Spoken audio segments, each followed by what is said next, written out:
Olá, tudo bem? Manter o peso ideal é um dos grandes desafios dos dias atuais. E a preocupação não é só com a aparência não, viu gente? Mas com a saúde. O sobrepeso pode resultar em aumento da pressão arterial e do colesterol.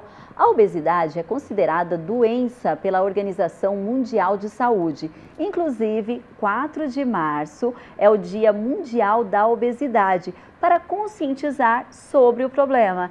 E esse é o tema do De Bem com Você de hoje. E aqui no estúdio eu recebo o Dr. Gustavo Fernandes, que é cirurgião bariátrico. Tudo bem, doutor Gustavo? Oi, Gisele, tudo bem? Obrigado pelo convite aí hoje. Nós que agradecemos. Doutor, quando que o excesso de peso é considerado obesidade? É considerado obesidade quando ele causa doenças, né? E quando ele afeta a vida em vários aspectos, qualidade de vida. Na verdade, hoje a gente calcula isso através de uma conta simples, que é o IMC, que é o Índice de Massa Corpórea, onde a gente divide o peso por altura ao quadrado, da quilo por metro quadrado. Entendi. E a gente tenta estadiar a obesidade dentro desse IMC, né? Existem algumas ressalvas, claro, mas hoje é o padrão que a gente usa. Mas se sabe que quanto mais peso, normalmente está relacionado a maior índice de comorbidades, né? Das doenças relacionadas. Tá certo, doutor. E além dos fatores hereditários, quais outros fatores podem contribuir para a obesidade? A obesidade, Gisele, ela é considerada hoje uma doença de etiologia multifatorial. Tem várias coisas que levam o paciente à obesidade, né? Ele tem uma base genética, como você falou, Sim. mas tem uma série de coisas que levam, desde questões psicológicas, né? Transtornos de humor, como ansiedade, depressão, pode levar a um quadro de compulsão alimentar, Tá. e até hábito de vida, né? Como Sim. todo mundo sabe, sedentarismo. Hoje o mundo ocidental tem uma alimentação muito industrializada, muito baseada em carboidratos. E isso vai levando o paciente a desenvolver obesidade, tanto que hoje o índice, né, o Brasil hoje está alcançando 60% da população acima do peso hoje. Nossa, né? é um número alarmante, né? É. E já começa na infância. A gente vai falar sobre isso aqui no programa ainda um pouquinho mais para frente, né? Os cuidados principalmente com as crianças. E quais são as principais doenças, né, que o excesso de peso provoca no organismo? Comecei falando aqui da hipertensão, né, do colesterol, mas não são só essas. Não, são várias comorbidades, mas você falou das principais, né? Hipertensão, diabetes, né? É outra doença muito relacionada à obesidade, colesterol, doenças articulares, né? Hérnia de disco, artroses, apneia do sono está muito relacionada, e a apneia também está relacionada a infarto, derrame, as doenças coronarianas ou cardiovasculares. Doenças neurológicas também, esteatose, que é a gordura no fígado, pode levar até uma cirrose hepática. Então, tem uma série de comorbidades, tanto que hoje a gente indica a cirurgia também dependendo dessas comorbidades. Entendi. E tem um fator emocional também, né? A saúde emocional também pode ficar abalada, né? Sem dúvida, né? A saúde emocional é uma das principais... Eu falo que são 3 pilares que tratam a obesidade, né? Que é a parte nutricional, a parte médica e a parte psicológica que anda junto. Por isso que para um preparo da cirurgia a gente tem um psicólogo, né? Tá certo, e nós vamos conversar com a psicóloga aqui no programa hoje também. Bom, gente, pausa aqui na conversa do estúdio para agradecer a Ana Furtado, que está aqui, ó, na tradução em Libras do programa, né, do De Bem com Você. Eu sempre falo e é importante repetir. Toda a nossa programação conta com essa acessibilidade. Aproveito ainda para pedir a sua participação no nosso programa. Gostaria de sugerir aí algum tema ou especialista para o De Bem com Você? Encaminhe a sugestão para a gente por meio das nossas redes sociais. O endereço é esse aqui, que está aparecendo na sua tela. Bom, gente, continuando aqui, o Dr. Gustavo Fernandes, que é estudioso em obesidade e mestre em bariátrica, já vai esclarecer mais algumas dúvidas sobre esse tipo de cirurgia. Só que antes disso, eu te convido, e convido o doutor também, para a gente assistir uma reportagem sobre o tema. Claro. Vamos acompanhar? Claro. Por favor. Oi, Gi, tudo bem? Que alegria estar aqui falando com você no De Bem para contar uma história de superação do Rodrigo, que venceu a obesidade. Ele perdeu mais de 70 quilos nesse processo e a gente vai conhecer um pouquinho da história dele, como que ele decidiu dar o start mesmo para conseguir alcançar os seus objetivos. Rodrigo, obrigada por falar com a gente. Como que você percebeu? Quando que foi, se falou assim, preciso mudar? Bom, para mim foi um start, foi muito diferente, porque eu era uma pessoa que tinha preconceito com relação à bariátrica e eu pesava 170 quilos. Porém, uma vez, uma amiga que eu não via há muito tempo, nos encontramos e eu vi que ela estava magra, perguntei, nossa, o que aconteceu? Ela fez bariátrica. Eu falei, mas teve coragem? Não, tive.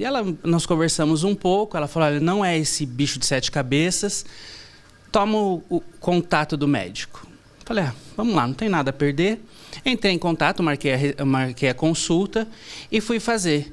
E na nossa primeira consulta, o médico foi bem categórico. Eu perguntei, você faria a minha cirurgia daqui a um tempo? Ele, daqui a um tempo não, eu faria hoje, porque você é uma bomba relógio.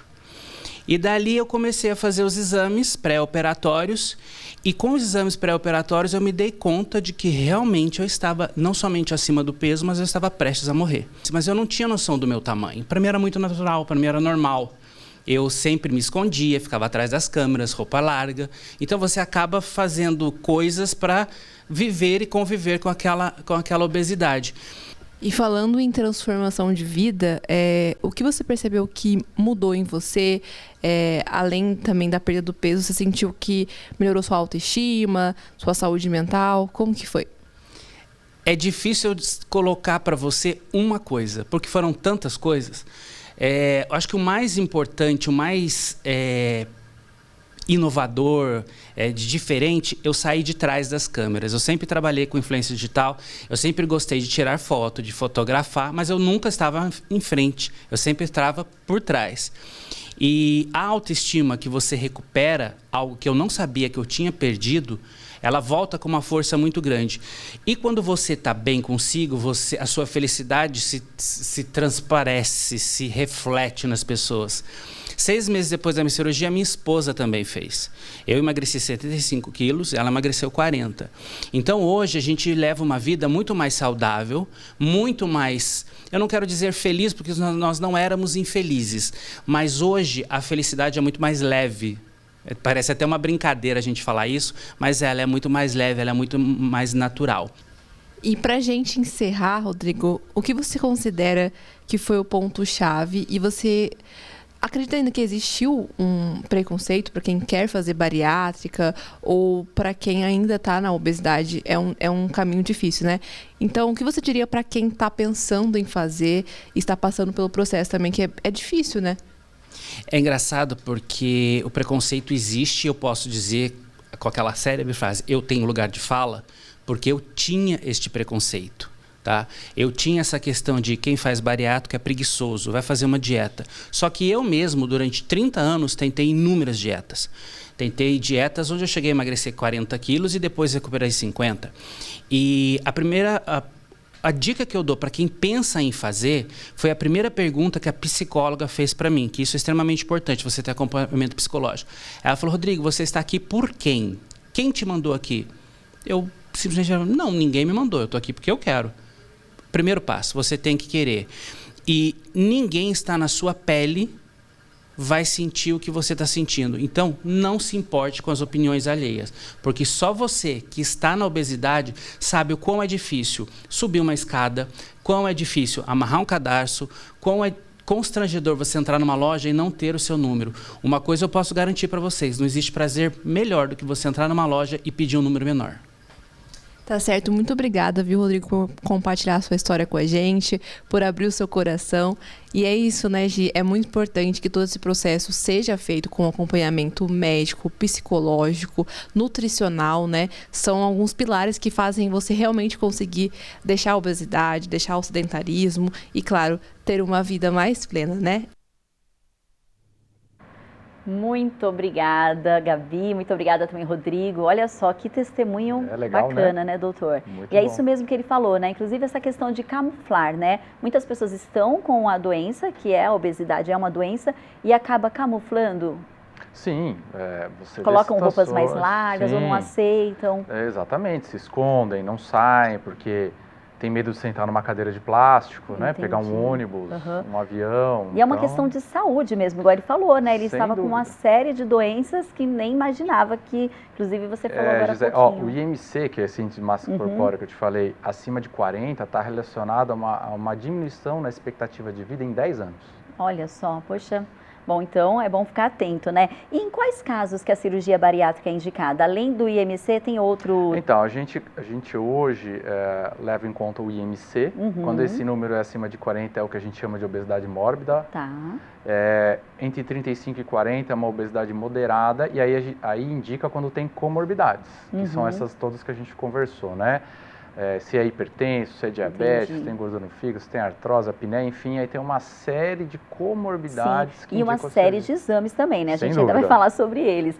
Doutor, e existem diferentes tipos de bariátrica? Porque a gente imagina que é uma só. Não, existem várias técnicas, né? O que o pessoal hoje costuma ver bastante na internet, vai ver, são as primárias, que a gente fala, são as primeiras bariátricas, que é a gastrectomia vertical ou a gastroplastia redutora, que a gente chama de bypass gástrico, também são as mais comuns hoje realizadas. Entendi. E qual que é a diferença de uma para outra que o senhor estava explicando para... A gastrectomia vertical, a gente tira um pedaço do estômago, né? E a gastroplastia redutora, a gente não tira nada, a gente divide o estômago e faz um desvio de intestino no paciente. Tá certo, ótimo, doutor. Bom, para que o emagrecimento aconteça de maneira saudável no corpo e na mente, o acompanhamento psicológico é uma parte fundamental dos tratamentos. Na volta do intervalo, eu converso pela internet com uma psicóloga sobre esse assunto. A gente volta já já.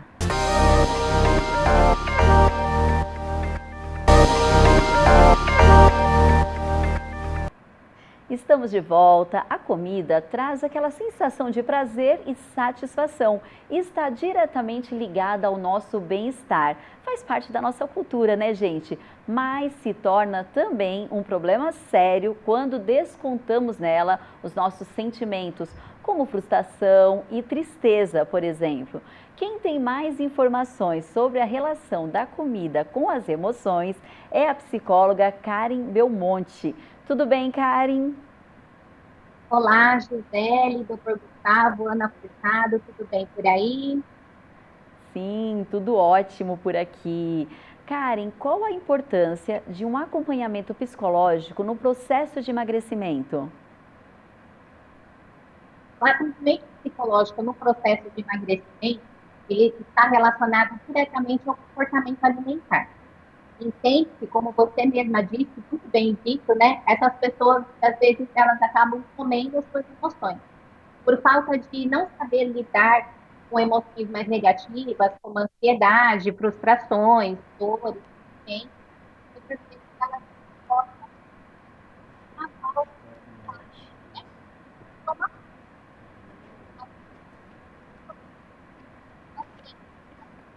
Bom, gente, olha só. A gente teve um probleminha aqui com o áudio, daqui a pouquinho a gente volta com a doutora Karen. Enquanto isso, eu continuo a conversa aqui no estúdio com o doutor Gustavo.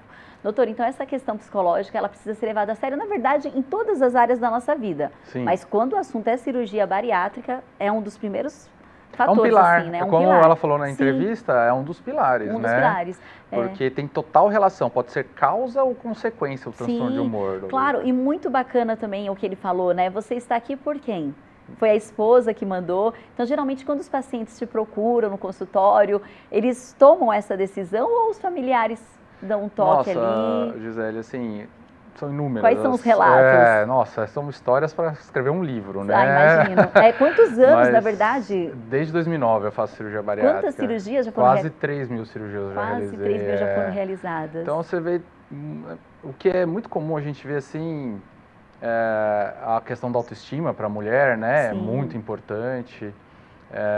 Você vê pessoas que perderam a qualidade de vida, perderam, igual ela falou, né, entrar num ônibus, alguma coisa. Sim. Eu vejo muito pai Perde vindo, a mobilidade, na verdade. pais, né? que estão com criança pequena não conseguem sentar. Eu não vou ver meu filho crescer, entendeu? Então você vê várias coisas que motivam a pessoa a fazer a cirurgia bariátrica. Imagino. Né? Normalmente ela demora muito essa escolha, ela faz uma série de tratamentos, né? Investiga, né? Investiga. Tá certo. Né? Doutor Gustavo, acho que nós conseguimos retomar aqui o contato com a Karen. Oi, Karen.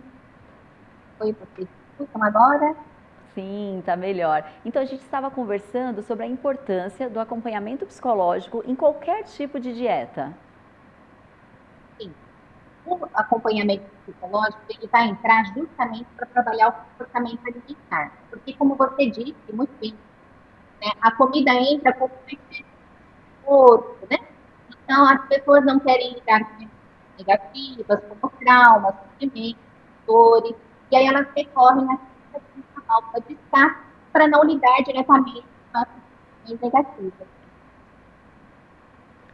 Ô Karen, olha só, o microfone está baixinho, a gente quase não está conseguindo ouvir você aqui no estúdio, então a produção vai entrar em contato com você no intervalo, a gente tenta retomar no terceiro bloco, tudo bem? Tá ok, então. Ótimo, obrigada. Bom, doutor Gustavo, continuando aqui a nossa conversa, né? Então você estava falando dos pais que às vezes chegam com crianças, mas a criança está com dificuldade. Existe uma idade mínima para operar ou não? Ah, sim. Não, eu estava falando da motivação, né? Ah, mas hoje, em termos de idade, o que a literatura médica mostra é que não tem limite de idade, nem para baixo, nem para cima. Ah, pode operar a qualquer momento. Isso aí é avaliado individualmente, né? Caso a caso. Entendi. E esse acompanhamento psicológico que a gente ia conversar aqui com a psicóloga, em qualquer outro tipo de dieta, na bariátrica, fundamental? Sim, qualquer tratamento da obesidade, a psicóloga precisa estar junto. É um dos pilares, como a gente falou, né? Questões nutricionais, psicológicas e orgânicas, aí entra o médico, né? Tá certo. Mas não tem como fazer tratamento de obesidade sem o psicólogo estar junto. Entendi. Inclusive nos bastidores, a gente estava conversando aqui, você falou algo que eu achei muito interessante, aquela questão da memória do corpo. O corpo armazena o maior peso que a gente já teve. Explica direitinho, por favor. Gisele, é a memória, né? A memória. Quando a gente ganha peso, a gente ganha a tal da célula da gordura, que chama adipócito. Essa célula é a memória do corpo. Tá. Então, a memória do corpo é o maior peso que a gente já teve. Entendi. E o corpo, ele briga através de uma série de hormônios, por isso que hoje a obesidade é considerada uma doença endocrinológica, né? Uma doença hormonal. O corpo, ele briga para se manter naquele peso. Entendi. Então, a pessoa, ela emagrece... Ele entende que aquele é o ideal. É o normal.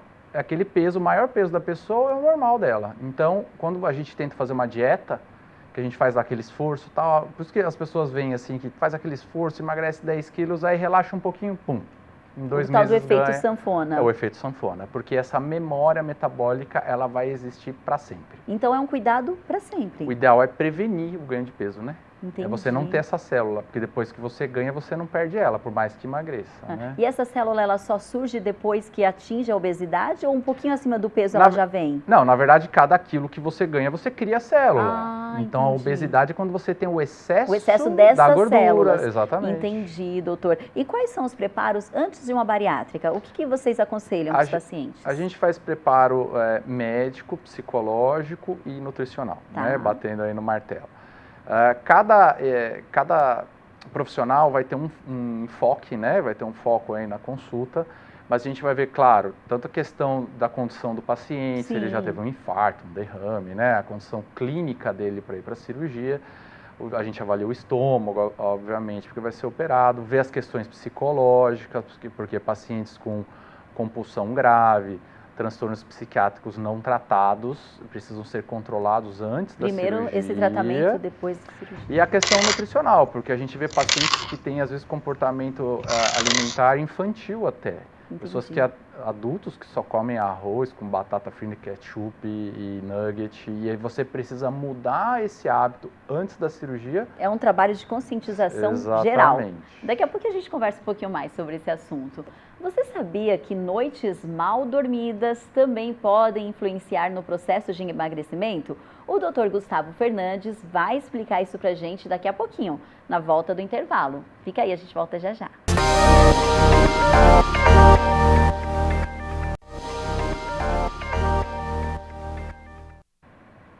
Estamos de volta. A Federação Mundial de Obesidade divulgou em março de 2023 o Atlas Mundial da Obesidade, com números preocupantes. Considerando apenas a obesidade, o estudo prevê que 1 em cada 4 pessoas serão obesas até 2035.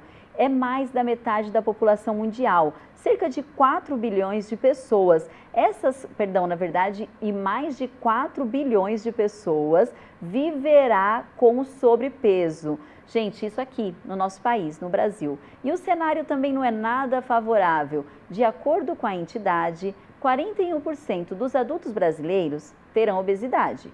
O estudo aponta ainda que o crescimento anual projetado de adultos com obesidade entre 2020 e 2035 é de 2,8%, enquanto a taxa na infância também é preocupante, atingindo 4,4% ao ano até 2035.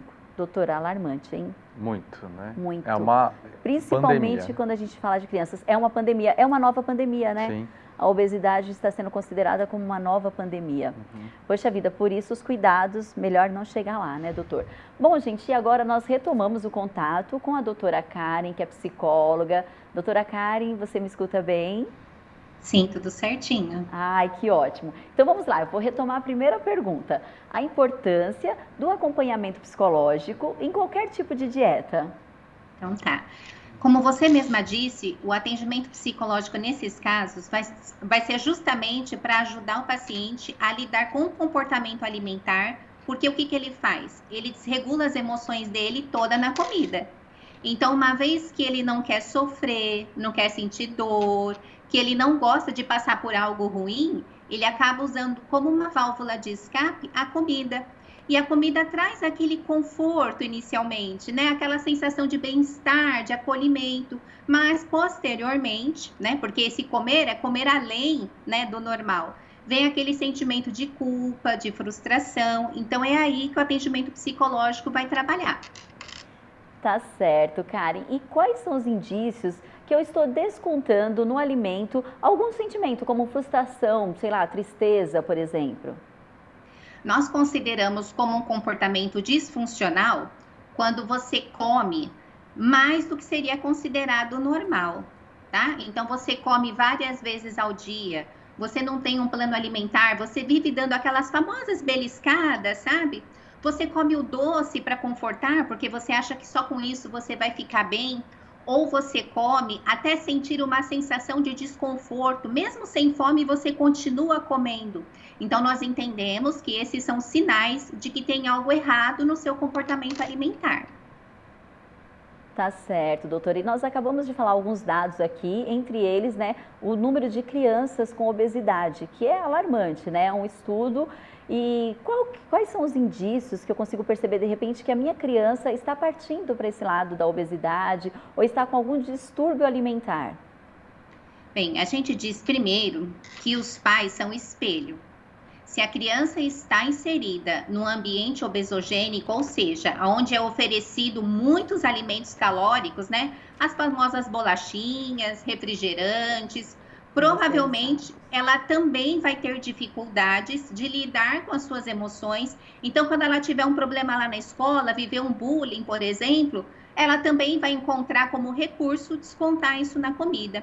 E os pais podem observar, porque essa criança, talvez ela seja mais quietinha, mais calada, ela não gosta mais de interagir tanto com os amiguinhos, ela fica isolada. Então, esses são sinais de alerta que a gente pode perceber que tem alguma coisa de errado com essa criança, além do ganho de peso, né, que é visível, né, então você consegue enxergar que daí sim essa criança precisa de recursos, né, profissionais. Tá certo, doutora Karen Belmonte, muito obrigada pela participação e até uma próxima oportunidade. Muito obrigada, Gisele. Nós que agradecemos. Doutor Gustavo, nós falamos o preparo antes da cirurgia bariátrica, mas e o depois, o pós-operatório? Quais são os principais cuidados que o paciente deve ter? A gente divide, Gisele, na fase precoce, que é logo depois que você opera, e aí normalmente é habitual de qualquer cirurgia cuidados com esforço físico, a alimentação começa com uma dieta líquida, para depois comer só papinha. líquida? Tem dois motivos principais. O primeiro é a adaptação, porque o estômago ele é novo, então a pessoa ela vai sentir completamente diferente a alimentação. Cai pesado, às vezes vomita, a água mesmo é uma dificuldade, então você tem que ir muito devagarzinho para que ela volte se alimentando. Se você opera e já põe uma comida pesada, a pessoa não consegue se alimentar. Segundo, tem a ver com a cicatrização também ali, né? Do estômago, se a pessoa comer alguma coisa que não deve, pode abrir o grampo, os famosos grampos, né? E aí dá uma complicação que chama fístula, que é uma complicação grave, às vezes pode levar até a mortalidade, entendeu? Talvez ter que voltar para o centro cirúrgico reoperar, de novo, né? exatamente. Tá certo. E alguns pacientes que fazem a cirurgia bariátrica, eles reclamam que eles perdem o paladar, Acontece isso mesmo? Sim, acontece. E tem uma explicação hormonal para isso tudo, porque quando a gente faz a bariátrica, a gente altera uma série de hormônios que a gente chama de incretinas, que estão relacionados com o metabolismo. E o paciente, ele perde, primeiro, ele perde a fome, e ele come um pouquinho e fica satisfeito rápido. Então, isso muda o paladar, consequentemente. Entendi. Então, tem coisas que ele gostava antes, que depois da cirurgia ele não gosta mais. Tá certo. E vice-versa, entendeu? Olha só, e o sono? O sono, a gente sempre fala que é importante em todas as áreas da vida, mas principalmente nesse processo, quando a gente está nesse processo de emagrecimento. Sim, isso já tem vários trabalhos na área médica mostrando que quem trabalha à noite tem mais risco de ganhar peso. E quando a gente faz a cirurgia bariátrica, a gente orienta os trabalhadores noturnos a trocar de horário. Tentar, né? Que a gente, lógico, cada um certo. sabe, mas tem a ver com o ciclo do cortisol, que é o ciclo do sono. Isso aumenta a fome, o beliscar, né? Então, é um reflexo neurológico e aí tem relação com o reganho de peso. Que pode culminar aí no reganho de peso, Reganho, né? Tá certo, doutor. Então, dormir bem, praticar atividades físicas, se alimentar direitinho, né? E que a gente possa conversar e falar cada vez mais sobre esse tão famoso Dia Mundial da Obesidade, que é conscientizar as pessoas sobre essa doença, né? Sim. Que eu confesso que eu não sabia, a gente ouve muito falar em obesidade, mas às vezes não enxerga ela como uma doença, e é uma doença. É uma doença endocrinológica, E Gisele, grave, pandemia, a pessoa precisa de tratamento. Tá certo. Né? Eu falo isso para todo mundo, que procure ajuda. Procure ajuda, porque essa é a mensagem. sozinho é difícil. Tá certo, doutor. Muito obrigada. Eu Nós que agradeço. agradecemos a sua ajuda Que isso, em imagina, participar eu com a agradeço. gente, esclarecer todas essas dúvidas. O De Bem com Você de hoje fica por aqui. Acompanhe a gente por meio das nossas redes sociais e até a próxima.